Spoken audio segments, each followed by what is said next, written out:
দর্শক, বিএনপির গুলশান কার্যালয়ে ভিড় করছেন দলের নেতাকর্মীরা। সেখানকার পরিস্থিতি জানাতে সরাসরি যুক্ত হচ্ছেন আমাদের সহকর্মী সাদ আহমেদ।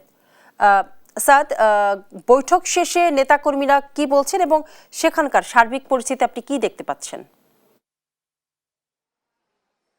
আমি এই মুহূর্তে রয়েছি বিএনপির গুলশান কার্যালয়ের সামনে এবং এখানে কিন্তু আজ যে শেষ দিনের মতো শোক বইয়ে স্বাক্ষর কার্যক্রম সেটি কিন্তু চলছে। সেটি সকাল 10টায় শুরু হয়ে সন্ধ্যা 6টা পর্যন্ত কিন্তু চলবে এবং বিভিন্ন দেশের কূটনীতিকরা কিন্তু এখনও আসছেন, আমি সেটি দেখতে পেয়েছি। এবং একটু আগে কিন্তু বিএনপি মহাসচিব মির্জা ফখরুল ইসলাম আলমগীর তিনি কিন্তু এই শোক বইয়ের কার্যক্রম পরিদর্শন করতে আসেন এবং তিনি আমাদেরকে যেটি জানিয়েছেন, তিনি যেটি বলছেন যে কালকে বেগম খালেদা জিয়ার যে জানাজায় মানুষের উপস্থিতি সেটি আসলে প্রমাণ করে যে গণতন্ত্রের জন্য মানুষ কতটা সোচ্চার। সেই সঙ্গে তারেক রহমানের হাত ধরেই এখন থেকে গণতন্ত্র প্রতিষ্ঠার জন্য তিনি কাজ করবেন, এমনটি কিন্তু জানিয়েছেন। এবং এর আগে বিএনপির যিনি স্থায়ী কমিটির সদস্য সালাউদ্দিন আহমেদ তিনি যেটি বলেছেন যে এই শোককে যাতে রাজনীতিতে ব্যবহার না করা হয়, এই শোককে শক্তিতে পরিণত করে এগিয়ে যেতে হবে, এমন মন্তব্য কিন্তু তিনি করেছেন। সেই সঙ্গে তিনি আরও যেটি বলেছেন যে বিএনপি চেয়ারপারসনের যে আসনগুলোতে নির্বাচনের কথা ছিল সেই আসনগুলোতে কিন্তু বিকল্প প্রার্থী কিন্তু তৈরি করে রাখা হয়েছে, এমন মন্তব্যই কিন্তু তিনি করেছেন। এবং সকাল থেকে আমরা এখানে দেখতে পাচ্ছি যে শুধু বিএনপি নয়, বিভিন্ন দলের নেতারা কিন্তু এখানে আসছেন এবং অনেকেই কিন্তু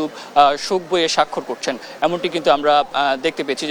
অন্যদিকে তার বড় ছেলে তারেক রহমানের কথা যদি বলতে চাই, তিনি কিন্তু এখনও তার গুলশানের বাসায় অবস্থান করছেন এবং তিনি কিন্তু তার ফেসবুকে দুটি স্ট্যাটাস দিয়েছেন এবং সেখানে কিন্তু তিনি গতকাল যে তার মায়ের দাফনে যারা আইনশৃঙ্খলা বাহিনীর সদস্যরা ছিলেন তাদের প্রতি কৃতজ্ঞতা জানিয়েছেন। সেই সঙ্গে তিনি আরও যেটি বলেছেন যে দেশবাসী আসলে তার মায়ের এই যে শূন্যতা সেটি আসলে বুঝতে দেয়নি, এমনটি কিন্তু তিনি তার স্ট্যাটাসে জানিয়েছেন। এবং এখানে কিন্তু তার আসার কথা রয়েছে, হয়তো তিনি এখানে আসতে পারেন এমন কথাও কিন্তু আমরা শুনতে পাচ্ছি। তো এই ছিল রাজধানীর গুলশান কার্যালয় থেকে আমার কাছে সর্বশেষ।